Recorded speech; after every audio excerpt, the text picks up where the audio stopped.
SC. Verma electric current in conductors का numerical 39।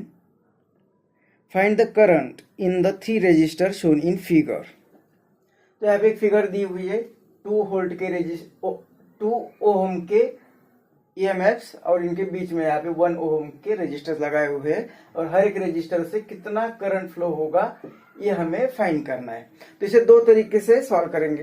पहले तो किरचॉफ्स लॉ, क्योंकि यहाँ पे कुछ भी वैल्यू हो तो किरचॉफ्स लॉ से हमें उसे सॉल्व करना पड़ेगा, इसलिए यहाँ पे लूप लॉ यूज करते हैं। पहले लूप लॉ यूज करने के लिए पहले हमें नेमिंग करना पड़ेगा, कोई एक क्लोज सर्किट या क्लोज लूप चूज करना पड़ेगा, करंट की डायरेक्शन डिसाइड करनी पड़ेगी और कौन से डायरेक्शन में उसे ट्रेसिंग करना है ये डिसाइड करना पड़ेगा।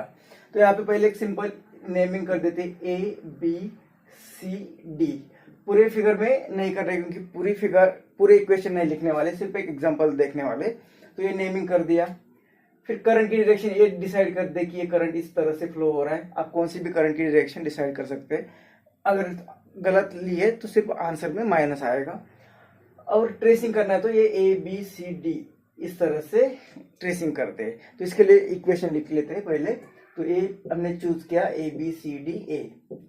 अब यहां से यहाँ पे आ रहे मतलब +2 माइनस आ रहे तो माइनस लिखना पड़ेगा, तो ये -3।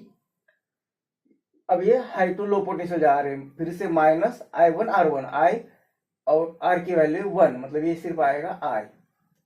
फिर यहाँ पे और ये 2 वोल्ट है और ये फिर -2 प्लस जा रहे हैं, मतलब प्लस लिखना पड़ेगा। 2 = 0। तो ये प्लस माइनस हो गए और करंट = आ गया 0। इसका मतलब इसमें से कोई करंट फ्लो नहीं हो रहा है। इसी तरह से हमें ये लूप चूज करना है और इसके लिए करंट यहाँ से फ्लो करना है, ये लूप चूज करना है और करंट इसके लिए इसके थ्रू फाइंड करना है। तो लूप लॉ इस लूप के लिए फाइंड करना है और current through this ohm this resistor find करना है। तो इस प्रोसेस से करना है हमें।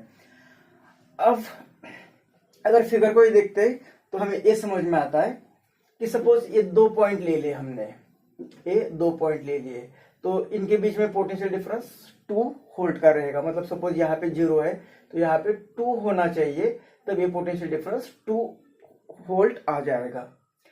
अब यहाँ पे ये पॉइंट, सपोज ये पॉइंट C है और ये पॉइंट D है। अब यहाँ पे 2 वोल्ट है और यहाँ पे 2 पॉइंट के बीच में डिफरेंस 2 वोल्ट का है, तो यहाँ पे पोटेंशियल डिफरेंस 4 होना चाहिए, यहाँ पे 4 होना चाहिए B पॉइंट के लिए।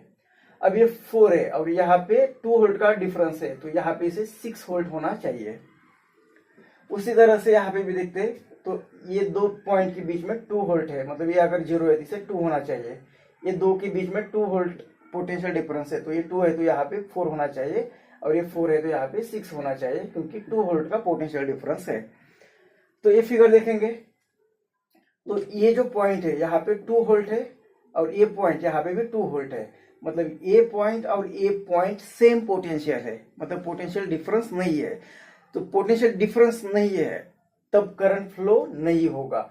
करंट फ्लो होने के लिए करंट फ्लो होता है high potential to low potential, लेकिन कोई यहाँ पे हाई और लो पोटेंशियल नहीं, दोनों इक्वी पोटेंशियल पॉइंट्स है। और जब दो इक्वी पोटेंशियल पॉइंट्स होते हैं तो करंट फ्लो नहीं होता है, इसलिए यहाँ से करंट फ्लो नहीं होगा।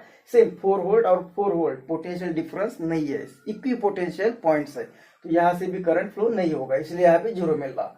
इसी तरह से 0 0 तो यहाँ से भी करंट फ्लो नहीं होगा, मतलब हर एक रजिस्टर से करंट जो होगा वो 0 करंट रहेगा, 0 एम्पियर करंट रहेगा।